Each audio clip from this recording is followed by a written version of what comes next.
Hello student, आप सब कैसे हो।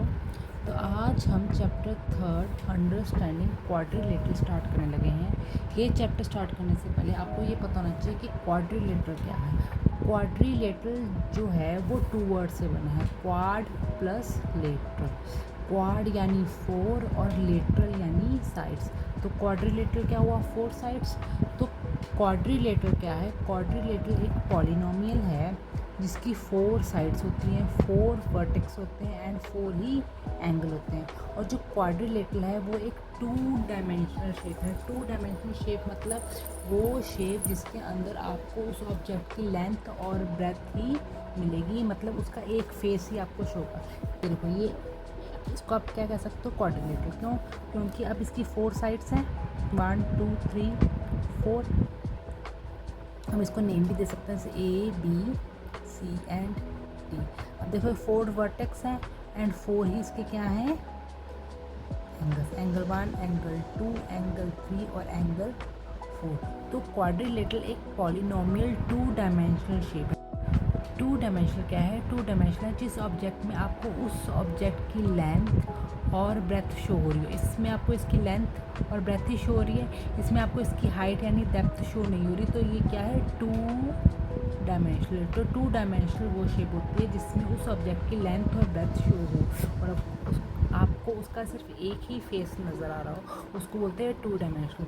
तो क्वाड्रिलेटरल क्या है, क्वाड्रिलेटरल एक पॉलिनोमियल है जिसकी 4 साइड्स, 4 वर्टेक्स और 4 एंगल होते हैं।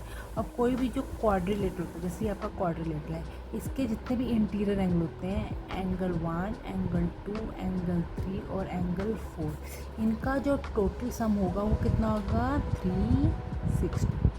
इसी तरह से इसके एक्सटीरियर एंगल मीन्स जो उस शेप के बाहर बने हो, बाहर वाली साइड बने, जैसे ये इसका एक्सटीरियर एंगल है, ये वाला इसका एक्सटीरियर एंगल है, इसको ले लो एंगल 5, इसका एक्सटीरियर है एंगल 6 एंगल 7 और एंगल 8।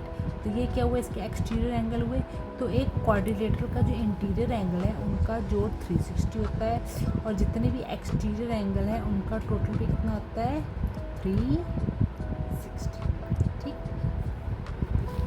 तो आप क्या कह सकते हो, जो क्वाड्रिलेटरल है वो 2 वर्ड से बना है, क्वाड प्लस लेटरल। क्वाड यानी 4, लेटरल मीन साइड। तो क्वाड्रिलेटरल क्या हुआ, क्वाड्रिलेटरल एक 2 डायमेंशनल पॉलिनोमियल है जिसकी 4 साइड, 4 वर्टेक्स एंड 4 एंगल होते हैं। अब जो the sum of interior angle is equal to 360, मैंने पहले ही जैसे आपको बताया कि जितने भी इंटीरियर एंगल होते हैं यानी उसके जितने भी अंदर के एंगल हैं उनका टोटल 360 हुआ। And the sum of exterior angle और जितने भी इसके बाहर के आउटर एंगल हुए उनका टोटल भी कितना होता है, 360। हाँ जी। अब हम इसके करेंगे टाइप्स में सबसे पहले आता है स्क्वायर। अब स्क्वायर क्या है, स्क्वायर इसकी भी 4 शेप, जिसकी भी 4 शेप है वो एक क्वाड्रिलेटरल। अब ये एक 4 शेप इमेज है, ठीक है। ये क्या हुआ, क्वाड्रिलेटरल। लेकिन कौन सा क्वाड्रिलेटरल हुआ, ये स्क्वायर। तो जो स्क्वायर होता है उसकी जितनी भी साइड्स होती हैं, साइड्स तो टोटल 4 ही हुई क्योंकि वो क्वाड्रिलेटरल है, तो जितनी भी 4 साइड्स होंगी वो क्या होंगी, इक्वल। अगर ये इसकी लेंथ 2 है तो ये भी 2 होगा, इसकी मेजरमेंट 2 होगी और इसकी मेजरमेंट भी कितनी होगी, 2 होगी। First point.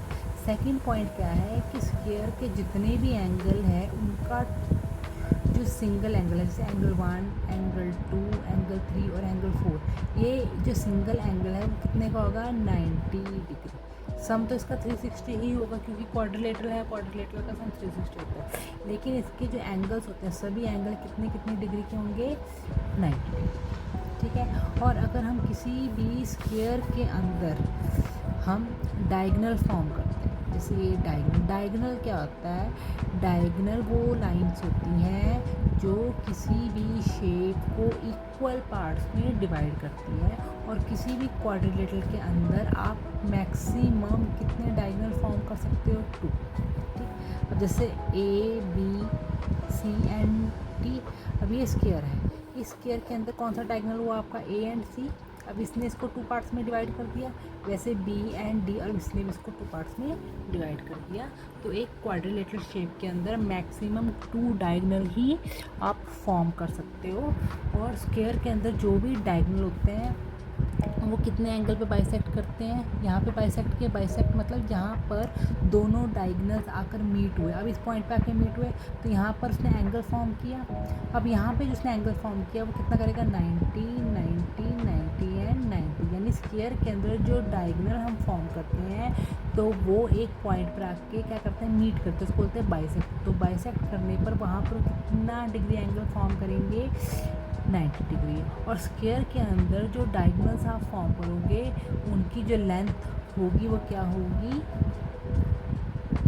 इक्वल। ठीक है, स्क्वायर के अंदर जो भी आप डायगोनल फॉर्म करोगे उसकी लेंथ क्या होती है, इक्वल होती है। ठीक, जैसे the square all sides are equal, सारी साइड्स क्या हुई, इक्वल हुई, and all angles are 90 degree. तो मैंने आपको जैसे पहले बताया कि जितने भी एंगल्स होंगे स्क्वायर के अंदर तो कितनी डिग्री फॉर्म करेंगे, 90 डिग्री फॉर्म करेंगे। Diagonals are of equal length, तो जो भी डायगोनल मैक्सिमम आप 2 डायगोनल फॉर्म करोगे और जो दोनों डायगोनल है उनकी जो लेंथ होगी वो इक्वल होगी।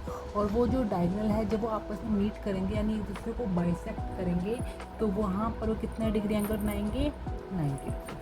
सेकेंड शेप है इसकी रेक्टेंगल। रेक्टेंगल क्या होता है, रेक्टेंगल समझो आप, जैसे ये भी एक क्वाड्रिलेटरल है यानी इसकी कितनी साइड्स हुई, 4 साइड्स।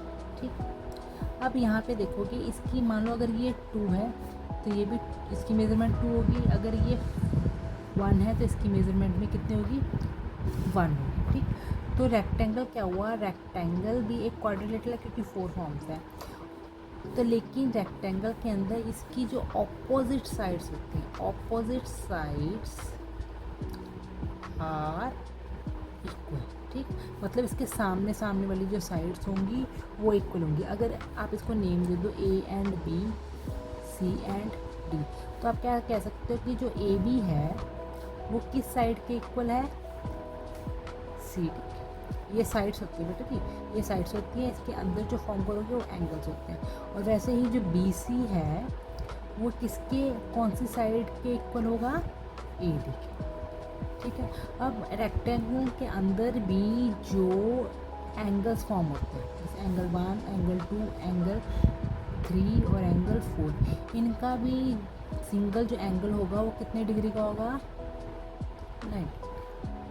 ठीक है, तो ये क्या होगा आपका रेक्टेंगल। तो रेक्टेंगल क्या हुआ, रेक्टेंगल वो हुआ जिसकी ऑपोजिट साइड्स क्या होती हैं, इक्वल होती हैं, और जो एंगल्स होते हैं वो कितना डिग्री के होते हैं, सिंगल एंगल 90 डिग्री के। तो opposite sides are equal and all angles are 90 degree. तो जितने भी एंगल है वो कितने कितने डिग्री के होंगे, 90 डिग्री के।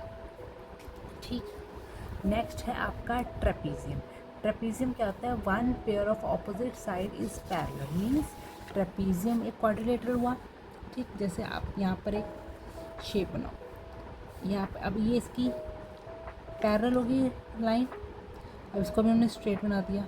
ठीक, और लेकिन ये जो कि स्लांटिंग होगी, मीन्स क्या हुआ कि ट्रेपीजियम के अंदर इसको आप नेम दे दो A B C and D. Trapezium के अंदर जो एक पेयर होगा, चाहे आप ऐसे बना सकते हो ट्रेपीजियम से A and B, A and B किसके इक्वल टू होगा, सी एंड डी के। यानी ट्रेपीजियम के अंदर सिर्फ एक पेयर ही क्या होगा, पैरेलल होगा, दूसरा पेयर इसका पैरेलल नहीं हो सकता। अगर इसका आप ऐसे करो, आपने क्या किया,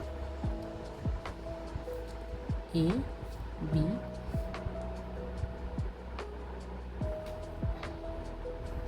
सी एंड डी, आप इसको ऐसे भी फॉर्म कर सकते हो। ठीक है, तो सिर्फ इसका क्या होता है, जो एक पेयर होता है, अब यहाँ पर ये पेयर पैरेलल है और यहाँ पर ये वाला पेयर पैरेलल है, तो ओनली इसमें आप लिख सकते हो कि A D is equal to B C, means कि सिर्फ एक पेयर ही क्या होगा, पैरेलल होता है, जो दूसरा पेयर होता है वो नॉन पैरेलल होता है। ठीक है, उसको बोलते हैं ट्रेपीजियम। तो एक दूसरा ट्रेपीजियम होता है आपका आइसोलेस। आइसोलेस ट्रेपीजियम कौन सा होता है, जिसमें कोई वो नॉन पैरेलल साइड होती है वो इक्वल होती है। जैसे आप क्या करते हो, जैसे आपके पास आ जाइए एंड दिस वन, अब आप इसमें देखो ये भी स्लांटिंग है और ये भी स्लांटिंग है, तो ये क्या हो गया, आइसोलेस ट्रेपीजियम। तो आइसोलेस ट्रेपेजियम के अंदर आप क्या ले सकते हो, नॉन पैरेलल साइड, जो नॉन पैरेलल साइड्स हैं वो क्या होंगी, इक्वल, मतलब इसमें पैरेलल होती है, सेम नहीं होती, वो क्या होंगी, इक्वल। अगर आप इसकी देखोगे मेज़रमेंट, ये इसकी मेज़रमेंट देखोगे, इन दोनों की मेज़रमेंट क्या होगी, सेम होगी, ठीक। और आइसोलेस में आप एक चीज़ का और ध्यान रखोगे कि आइसोलेस के अंदर कोई भी जो लाइन है वो एक दूसरे के पैरेलल नहीं होती है। तो आप कह सकते हो कि आइसोलेस ट्रेपेजियम वो ट्रेपेजियम हुआ जिसमें जो नॉन पैरेलल लाइंस हैं वो क्या होंगी, एक दूसरे के इक्वल, ठीक है। अब आपका नेक्स्ट जो है वो है आपका पैरेललोग्राम। अब पैरेललोग्राम क्या हुआ, वो भी एक क्वाड्रेट हुआ। पैरेललोग्राम में देखो ऑपोजिट साइड्स आर इक्वल, मतलब जो ऑपोजिट साइड्स हैं वो क्या होंगी, इक्वल और parallel. Opposite angles are equal, angle, opposite angle का मतलब क्या हुआ, जैसे आपने इसको नेम दिया A B C and D, इसमें जो ऑपोजिट एंगल हुए, अगर ये आपका 60 डिग्री होगा तो ये भी कितना होगा, 60 डिग्री। ऑपोजिट एंगल होते हैं जो एक दूसरे के क्या हों, आमने सामने, ठीक। अब इससे angle A equal to angle C, वैसे अगर एंगल बी आपका हुआ मान लो 90, तो एंगल डी भी कितना होगा आपका 90, तो आप लिख सकते हैं angle B is equal to angle A, ठीक। तो पैरेललोग्राम क्या हुआ, एक तो इसकी ऑपोजिट साइड्स क्या होती हैं, इक्वल होती हैं, ठीक है, और पैरेलल होती है, और ऑपोजिट एंगल भी क्या होते हैं, एक दूसरे के इक्वल होते हैं। और इसमें जो इसके एडजस्टेंट एंगल्स होते हैं, एडजस्टेंट एंगल्स कौन से हुए, जो साथ साथ हों, जैसे ए एंड डी ये एडजस्टेंट हुए, डी या सी ये एडजस्टेंट हुए, सी एंड बी ये भी एडजस्टेंट हुए, एंड बी एंड ए ये भी एडजस्टेंट हुए। इसके अंदर जो एडजस्टेंट एंगल्स होते हैं उनका टोटल कितना होता है, 180। तो आप ऐसे लिख सकते हो angle A plus angle B is equal to 180, या angle B plus angle C is equal to 180 degree, तो angle C plus angle D is equal to 180, और angle D plus angle A is equal to 180। तो parallelogram के अंदर जितने भी इनके adjacent angles होते हैं जो साथ साथ होते हैं उनका जो टोटल होता है वो कितना होगा, 180। और एडजेसेंट एंगल्स के अंदर आप एक टाइम पर दो ही एंगल दे सकते हैं, ये नहीं कि आप बी सी और डी साथ में ले लो, नहीं। अगर एक ही रो में 3 होंगे तो आप उसको ले सकते हो, लेकिन अब एडजेसेंट कौन से, साथ साथ। वैसे एडजेसेंट एक ही रो में मतलब अगर 3 होंगे तो ये जैसे फर्स्ट ये है, सेकंड ये है, तो थर्ड ये है, तो अब या इन दोनों को लोगे या इन दोनों को लोगे, ठीक। तो इनका जोड़ कितना होगा, 180। लेकिन अगर एक ही लाइन में आप इसको ले रहे हो तो कितने लोगे एट अ टाइम पर, 2। और देखो this sum of the adjacent angle 180 है, तो मैंने आपको बता दिया। Diagonal length is not equal. अब रेक्टेंगल और पैरेललोग्राम में दोनों में क्या होते हैं कि ऑपोजिट साइड्स क्या होती हैं, इक्वल होती हैं, लेकिन जो रेक्टेंगल होता है उसमें साइड्स हमेशा क्या होंगी, स्ट्रेट, ठीक। लेकिन पैरेललोग्राम में ऐसा नहीं होता, ठीक। उसमें साइड्स क्या हो सकती हैं, इक्वल तो होंगी लेकिन बिल्कुल स्ट्रेट नहीं होंगी, ठीक। आप इसको ऐसे बना सकते हो, जैसे आपने ये बनाया, एक आप ऐसे बना सकते हो, ठीक। अब आप इसमें देखो, अब आप इसको अब ये भी आपकी स्लांटिंग है, ये भी आपकी स्लांटिंग है, यहाँ पर ये भी आपकी स्लांटिंग थी, ये भी आपकी स्लांटिंग थी, तो इसको आप रेक्टेंगल के अंदर काउंट नहीं कर सकते क्योंकि स्लांटिंग में आ गया। हाँ, अगर ये स्ट्रेट होता जैसे ऐसे तो आप इसको रेक्टेंगल ले सकते हो क्योंकि ऑपोजिट साइड्स आर इक्वल। इसमें ऑपोजिट साइड्स इक्वल तो होती हैं, पैरेलल भी हैं, लेकिन बिल्कुल स्ट्रेट नहीं है। तो पैरेललोग्राम और रेक्टेंगल में यही डिफरेंस है। रेक्टेंगल में जो लाइंस बनेंगी वो बिल्कुल स्ट्रेट बनेंगी, लेकिन पैरेललोग्राम में ऐसा नहीं होता, वो थोड़ी सी स्लांटिंग होती है। नेक्स्ट है आपका रोम्बस। रोम्बस का देखो, all sides are equal but angle are not 90 degree. इसको समझो, इसमें क्या होता है, सबसे पहले तो जो आपका रोम्बस बनता है ना बेटा जी, वो बनता है डायमंड शेप में, ऐसे, ठीक, ऐसे बनेगा diamond shape, A B C and D. इसमें क्या है, इसकी ऑपोजिट साइड, जैसे ये साइड है, यानी A B is equal to C D और B C is equal to A D, ठीक। तो ये इसके इक्वल होंगे, लेकिन ज़रूरी नहीं है इसके जो एंगल्स हैं वो कितने हों, 90 डिग्री, ये ज़रूरी नहीं होता। इसमें जिसके एंगल 90 डिग्री नहीं होते। हो भी सकते हैं, लेकिन ज़रूरी नहीं होता कि वो 90 डिग्री ही हो, 90 से बड़े भी हो सकते हैं। ऑपोजिट एंगल्स आर इक्वल, इसमें भी जो ऑपोजिट एंगल होते हैं वो क्या होते हैं, एक दूसरे के इक्वल होते हैं। जैसे angle A equal to angle C और angle B equal to angle D. Diagonal अगर आप इसमें डायगनल को फॉर्म करोगे, जैसे आपने ये डायगनल फॉर्म किया, जैसे अब आपने ये डायगनल फॉर्म करोगे, ये हो गया डायगनल। और जब ये बाइसेक्ट करेगा तो ये बाइसेक्ट किस पे करेगा, 90 डिग्री। डायगनल मैंने आपको क्या बता दिया, डायगनल क्या है, diagonal is a line which divide rhombus, rectangle, square and any quadrilateral shape in equal parts। यानी जो डायगनल है वो किसी भी क्वाड्रिलेटरल शेप को इक्वल पार्ट में डिवाइड करती है। लेकिन रोम्बस के अंदर जो आप डायगनल फॉर्म करते हो, इनकी जो लेंथ होती है वो क्या होती है, नॉट इक्वल, यानी वो एक दूसरे के इक्वल नहीं होती।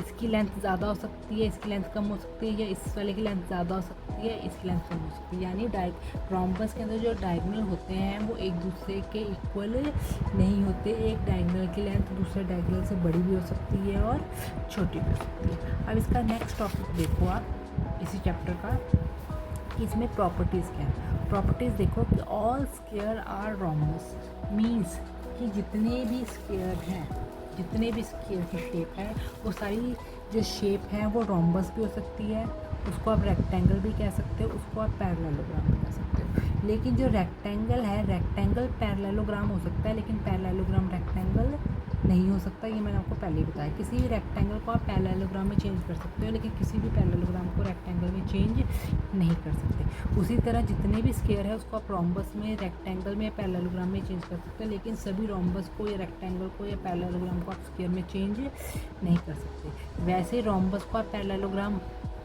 में चेंज कर सकते हो, लेकिन पैरेललोग्राम को आप रोम्बस में चेंज नहीं कर सकते। ठीक, इसका जो लास्ट टॉपिक है वो है ट्राइंगल। अब ट्राइंगल से समझो, ट्राई यानी 3, एंगल यानी उसके एंगल। तो ट्राइंगल क्या हुआ, ट्राइंगल वो 2D शेप हुई, ये एक 2D शेप है, यानी 2 डायमेंशनल शेप है। जैसे तो ट्राइंगल क्या हुआ, वो शेप जिसके कितने एंगल हैं, 3 एंगल है। अगर 3 एंगल हुए तो कितनी साइड्स हुई, 3 साइड्स हुई, 3 वर्टेक्स हुए। तो इसको आपको वन ही फेस नज़र आ रहा है। हाँ, तो ट्राइंगल भी एक पॉलिनोमियल है जिसके क्या होंगे, 3 एंगल्स, 3 साइड और 3 वर्टेक्सेस। यानी ट्राइंगल एक 2D शेप है जिसके 3 एंगल, 3 साइड या 3 वर्टेक्सेस होते हैं। और जो ट्राइंगल है उनके जो इंटीरियर एंगल यानी जो इनसाइड के जो एंगल्स हैं, जैसे एंगल ए, एंगल बी या एंगल सी, यानी angle A plus angle B plus angle C, इनका सम कितना होगा, 180। ठीक, अगर इसके आप एक्सटीरियर एंगल हो, जैसे एक्सटीरियर एंगल आप जो एक्सटीरियर एंगल यानी जो बाहर फॉर्म होंगे, इनका जो जोड़ है यानी इनका जो सम है, एक्सटीरियर एंगल का सम कितना होता है इसका, 360। ठीक, ट्राइंगल के इंटीरियर एंगल है उनका सम 180 होता है, और जो एक्सटीरियर एंगल है उसका सम 360 होता है। तो इसके साथ ही इस चैप्टर की जो इंट्रो है, मतलब इस चैप्टर में आपको सिलेबस में इतना ही है। तो कल से हम इसकी एक्सरसाइज स्टार्ट करेंगे, और अगर आप चाहते हो कि मैं आपको इसी तरह से पढ़ाती रहूँ तो प्लीज़ मेरे चैनल को लाइक और सब्सक्राइब और शेयर ज़रूर करें। Thank you.